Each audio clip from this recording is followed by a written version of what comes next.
Hello! Sorry about this, first of all.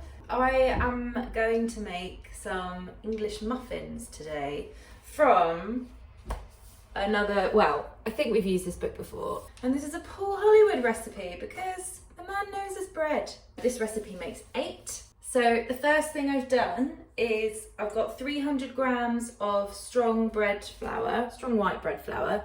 And on one side, I have put 6 grams of instant yeast. Now I know that a sachet is 7 grams, so if you've got sachets, just put the whole sachet in.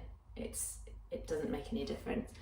And 6 grams of salt on the other side, as well as 15 grams of caster sugar. You need to keep them separate, that's really important. I've also got 1 beaten egg and 15 grams of soft unsalted butter that has been out all night, so that's nice and soft, and cut it into cubes as well as you can when it's that soft. And with the beaten egg, we need to make this up to 170 mils with room temperature milk.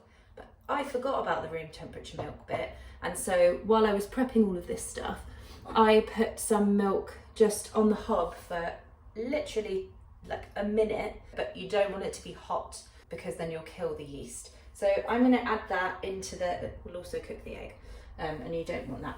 And also on the side, which is completely optional, a cup of tea. I'm going to make up this to 170 mils. And I've got a little bit extra there just in case I need it for the dough. And just whisk it all together. Keeping them separate still, just lightly kind of mix those in.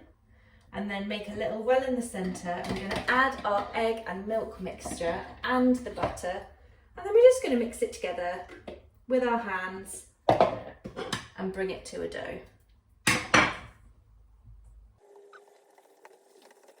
It shouldn't be a wet dough, it should be quite nice and easy to knead because we're going to be kneading this on the work surface.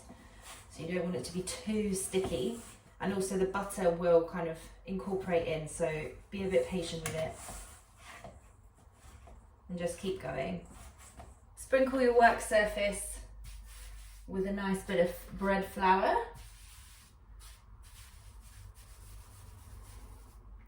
And then turn it out. Make sure you've got all of the stuff out of the bowl. We need to knead this for 10 minutes until it's lovely and smooth. And not all over your fingers like it is mine.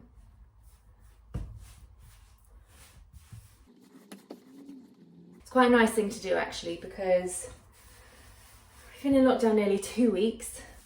And I don't know how you feel, but it's quite stressful and quite hard this time. I'm not really motivated to do a lot. So a bit of kneading dough, always a nice sort of soothing thing to do.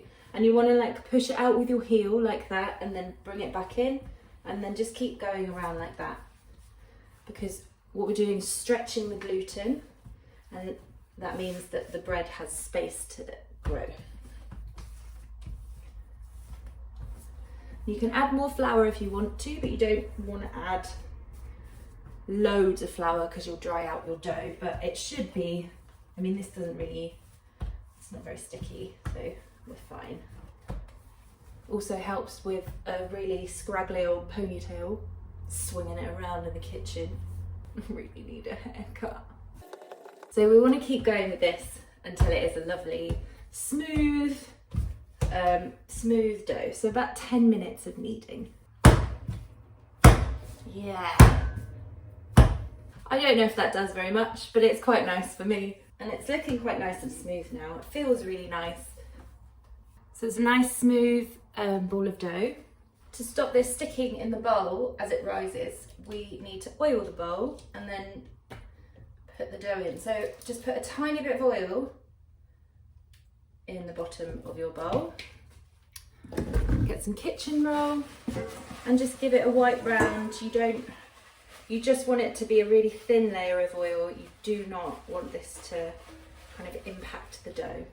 When that's done, put your dough in and then cover that with cling film, and then we're going to leave that to rest for an hour to double in size. And I am going to go for a run, so I'll look even worse when I come back. It's been quite a long time actually. It didn't really want to rise today, so It's not as big as I would have wanted it, but let's go with it anyway and see. So just dust a little bit of flour on the work surface and then ease it away from the bowl.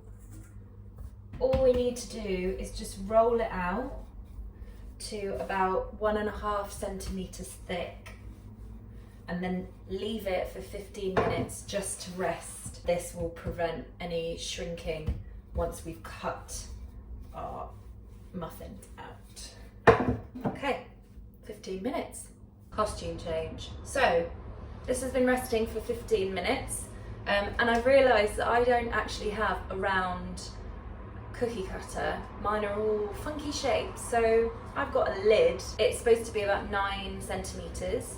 This is 8 because that's the closest lid that I have. And so I'm just gonna indent and then cut with a knife. But if you have a cookie cutter, that's the best way to go. And we should hopefully get 8 out of this. Might need to re-roll, like knead it a little bit and re-roll. But basically, just cut out 8 circles and you need 2 baking sheets, and then I have dusted the bottom with semolina or polenta or cornmeal, they're all sort of the same thing. Then just place them on top, so 4 in each baking tray. And when they are all cut out, we're going to leave them uncovered just to rise again for another 30 minutes. I forgot to say, when they are on your tray, just sprinkle over with a bit more of the semolina. They've been resting for half an hour and I've got a big pan. You can use a griddle stone, but don't use a griddle if it's got the ridges on it. It needs to be a flat surface. So a griddle stone or just a large pan is perfect. And I've just put that on a medium heat to warm up. And then what we're going to do is we're going to cook each side for about 5 minutes. I will set a timer because I'm quite impatient. I'm going to start with the good ones. I'm going to do 4 at a time and just chill out. I'm hoping that they rise up a little bit more. Another couple of minutes to go, but how exciting. They're puffing up quite nicely. So, chuffed. I'm going to turn them now. Just, oh yeah. And then we'll do another 5 minutes on each side. But you can see,